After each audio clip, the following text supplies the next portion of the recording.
dawuhna Kanjeng Nabi min husni islamil mar'i tarkuhu ma la ya'ni. Tanda-tanda orang Islam sampun bagus Islam dawuhna Gusti Nabi atinggal lagi saya tada gunana. Tada gunana dikdok pakun yang dikdok berarti kita patai bagus, tak patai Islam matana serah singar jelinga tak patai bagus.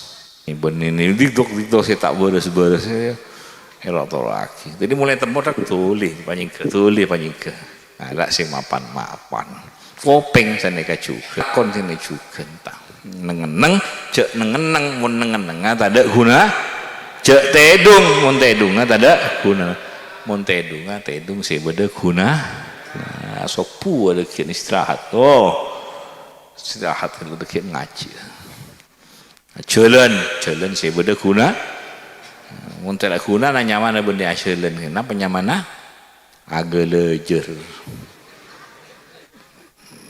Ini kan bahasa lambak yang agak lejer. Udah lambak tidak disuka ni ben epo. Aku lejer boy, aku lejer. Aku lejer aku. Ikan aku lambak ikan itu. Aku lejer boy. Tabung sare ben embu epo di tabung. Takut agak lejer kaman-kaman.